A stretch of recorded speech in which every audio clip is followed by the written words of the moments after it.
Welcome to your Friday update at Quilting Confections. I'm Heather, except today I'm not at the store. Today I'm in my sewing room at home, and I'd like to share with you some different ways to hang and display your quilts.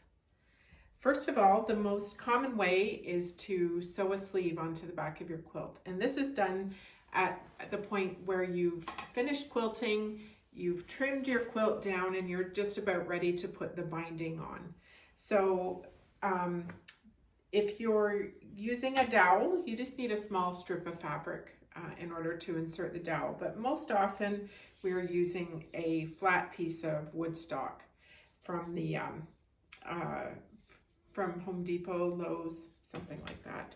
So in order to use this, I would cut a 6-inch strip of fabric, and you can use the binding fabric, you can use a piece of your leftover scraps from your backing, or any scrap from your scrap basket. So you would cut a 6-inch strip of fabric, and I like to turn in both of the ends here, press it and just do a top stitch along that edge to hold it down.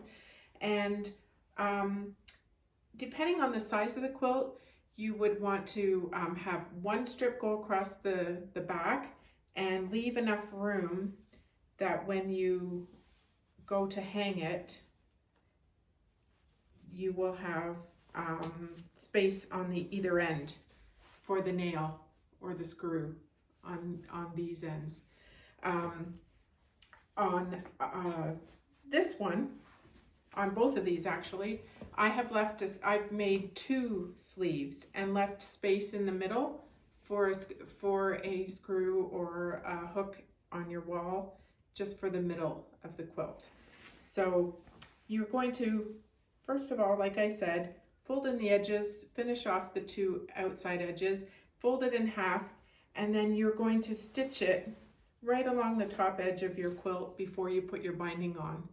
And then you'll attach your binding as usual. And then when you're doing your hand stitching down on the back of your binding, you can also just nudge the fold of your strip up about 1/4 inch, and that gives you some room when you stitch it down here. It gives you room for the rod to go into the back, gives you a little bit of extra space.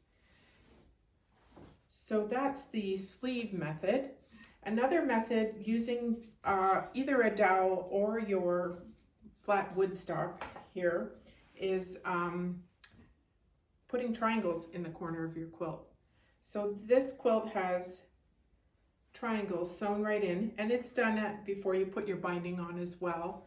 And you take a square, fold it in half diagonally and press it, and then you simply stitch that right into the corner, and then you attach your binding as normal, and it's perfect.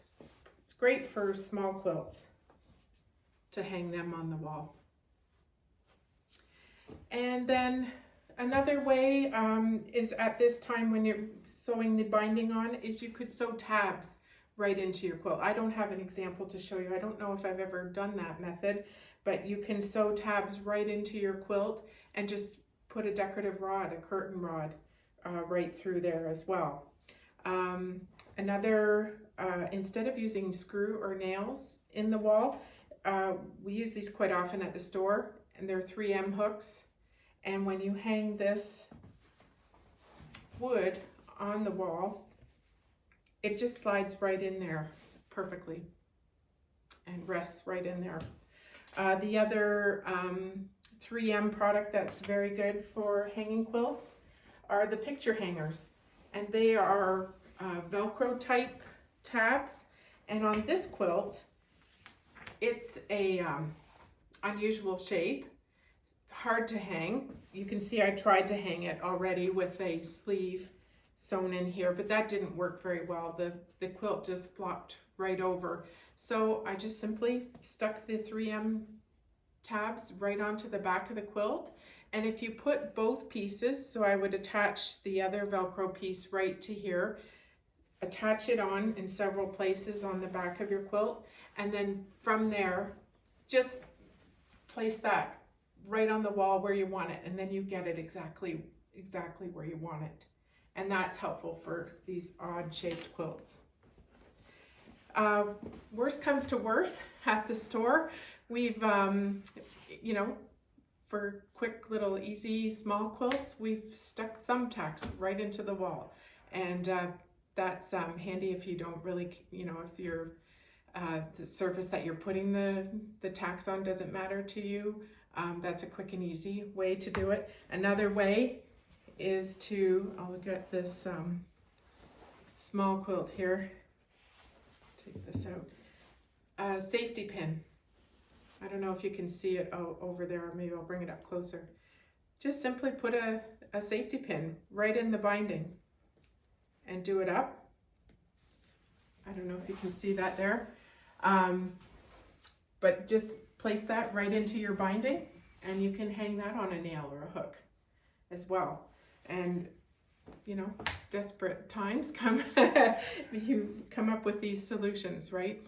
Another way of hanging them is also using a curtain rod with the decorative rings that come with them. And this one has the little clips on the end.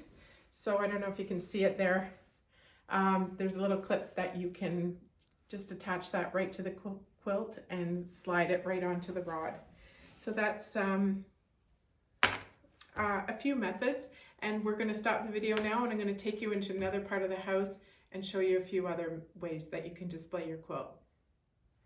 So there are some other decorative ways to display your quilts. At the store, we now use these hangers from Eddie Crest Sewing Furniture, and we love this method for hanging quilts because of the frequency that we move them around the store. So, and also you don't need to put a sleeve on, which is a big time saver. So I'll just show you how these two pieces of wood come apart.